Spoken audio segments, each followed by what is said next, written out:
Cause I feel it in the pit of my stomach swinging like a pendulum, ticking down to an explosion as vicious as it'll be venomous. A goblin in the basement just waiting for his invitation to climb up and join the party and rip the heart out of this occasion. There's a monster in the basement and his chain is kinda rickety. He's got jump as sharp as razors and a hunger like a symphony. But now he paces restlessly, but one day he'll emerge aggressively and he'll eat you up, eat you up, eat you up, eat you up. There's a monster in the basement and his chain is kinda rickety. He's got jump as sharp as razors and a hunger like a symphony. But now he paces restlessly, but one day he'll emerge.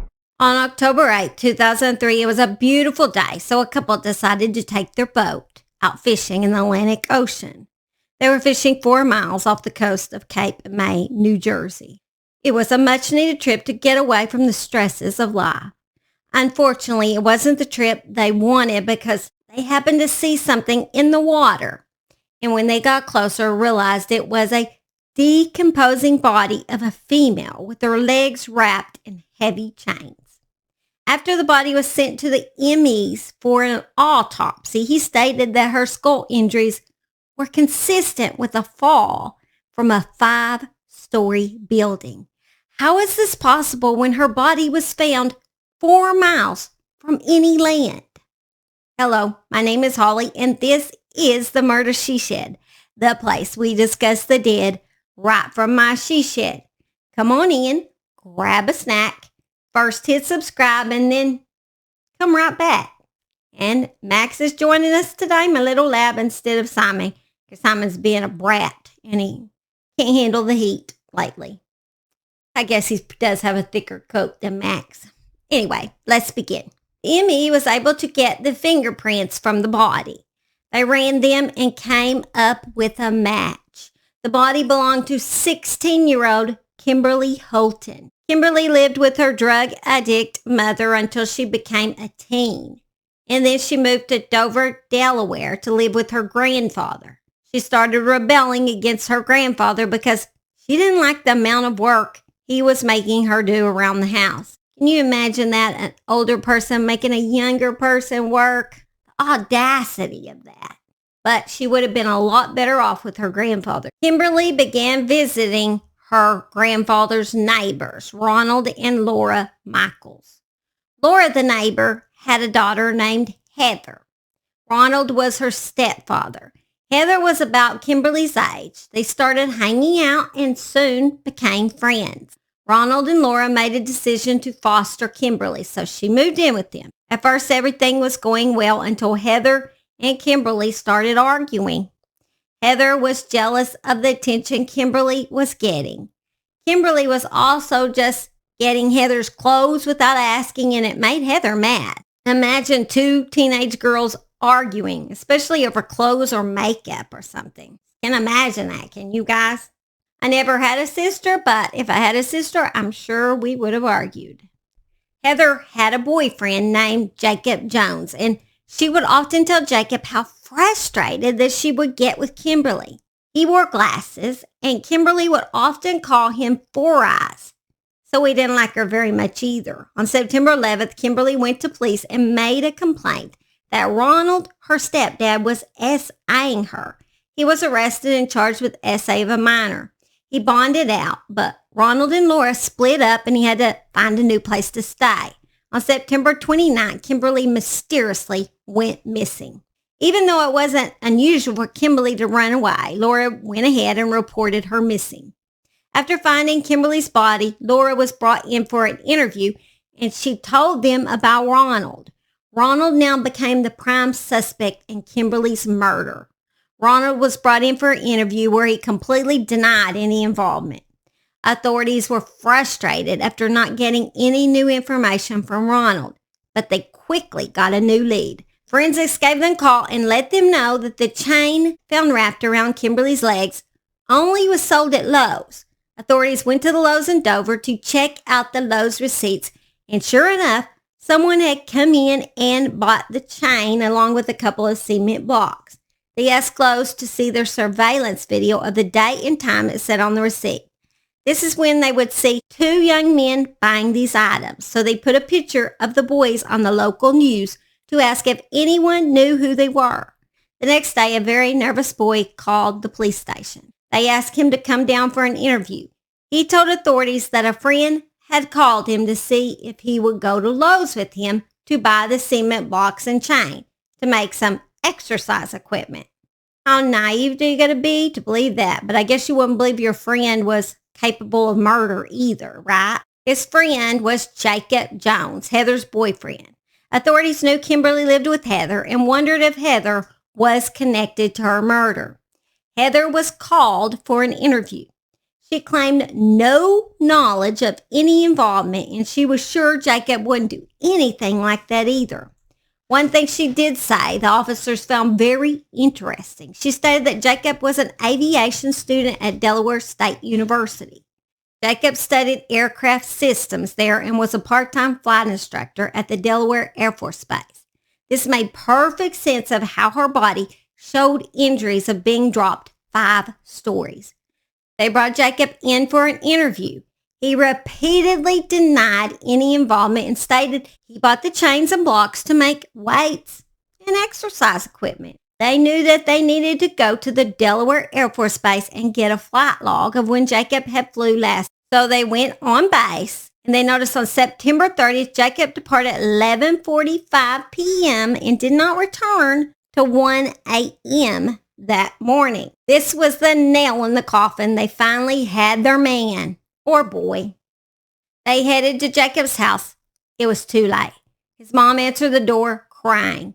Jacob had just shot himself. His parents were sitting on the couch when they heard the shot. But he had left a note for his dad. It said, "I did it, and my friend Michael Kaiser helped me." Michael was new to the story. Authorities had not heard about his involvement yet. Now it was time to find Michael and interview him. Michael was then questioned on October 27th and immediately admitted to being present when Kimberly was murdered. In fact, he said that he picked her up late on September 29th from her place. He then drove Kimberly to a local motel where Jacob was already. They told Kimberly that they wanted to help her with the issues she'd been having with her foster family. How cruel is that, to take advantage of her from her situation? That is so cruel. Here she is, jumping from home to home. She was raised from a drug addict mom and then coming to a home where the father of the home is molesting her. And then you are going to take advantage of that situation by inviting her there to this motel. Then both Michael and Jacob had sex with Kimberly at different times. He stated it was sex and no info online called it rape. So according to Michael, it was with her consent. It cannot be proven otherwise, considering he's the only one still alive that was there at the hotel. According to Michael, Kimberly went and took a shower after they were all done. And this is when Jacob told Michael that he wanted to kill Kimberly and that Michael was going to help him or he would kill him and his girlfriend. Investigators did not believe that Michael was threatened, and neither did the jury. When she got out of the shower later, Michael said Jacob strangled her while he held Kimberly's legs. He made a decision to hold her down while Jacob grabbed the phone cord and pulled it tight. And you know, it takes a few minutes to strangle a person. He held it tightly while Michael held her feet until they stopped kicking and she stopped moving. He had several minutes to think about his choice. Jacob then asked Michael to help him put her body in the trunk of his car. Jacob already had all of his supplies ready in the trunk. Jacob then drove down to the Air Force Base and took off in a plane. Jacob hoped to sink the remains using chains and cinder blocks, but the authorities believed that the cinder blocks shattered on impact when they hit the water, which is how Jacob was caught. Her body did not sink like he had planned. Why did he do this? Was it because he did not receive an apology for being called Four Eyes? He killed a person because he wanted an apology? Insane. I think the dude wanted to kill personally. We will never know because he took the coward's way out. Michael also tried to kill himself with shoelaces while in prison just after his arrest, but he survived. Michael was offered a plea deal but turned it down and opted to go to trial instead. He was convicted of first-degree murder and conspiracy to commit murder in November 2004. Later, he was sentenced to life in prison without the possibility of parole. Heather was never proven to have any involvement in Kimberly's murder. Yeah, crazy case. There's not much on the internet about this one, I'll tell you that. Don't know how I dug it out of the cracks of the crevices of the internet. I have no idea, but I did, just for you guys. All right, guys, thanks for joining me for Suspense She Shed Sunday. You guys are the best subscribers in the world, especially if you're still here for me and Simon's bloopers. And Max back there. Anyway, I'll see y'all. Y'all have a blessed week. It is almost Monday after all. I love y'all. Here they are. Bye. After the body was sent to the MAEs, boop, boop, boop. Then both Michael and Jacob had sex with Kimberly at different times. He stated it was SOX. Socks. He stated it was socks. It was definitely socks. So, 40-some years ago, when I was about 5, and my brother was a teenager. My brother was 17. Somehow, someone gave him, I don't know if he grew it. I'm not sure. I was so little, I don't remember, but he had a whole bunch of freaking weed. We lived in a 2-story house, and my brother had all this weed strung all over the bathroom upstairs. And he had all these papers, and he was rolling it. So when I was little, he called me in the bathroom, and he taught me how to roll the joints. And me and him sat there, and we rolled joint after joint after joint. I guess he was going to sell them. That was the whole purpose. I was only 5 years old. And my mom came home. Mom came upstairs, and we were trying to, hide some of the evidence. But it was too late. My mom walked in. I am rolling joints at 5 years old with my brother. Holy moly mackerel. Yep, a lot of that weed went down the toilet. We were in some serious doo-doo. And so was the weed, apparently.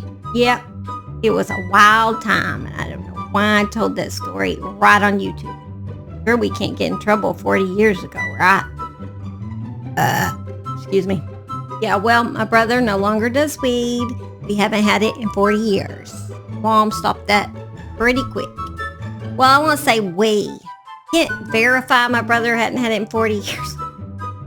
Say, hadn't had it in a long time because I'm already spaced out enough. I don't need that stuff too to get me where I need to be as far as spacey. Because I'm there. I'm already completely there. I'm going to get back to this story because I don't know how I got off on that. Oh, I started talking about teenagers, and there I went. He had several minutes to think about his choice.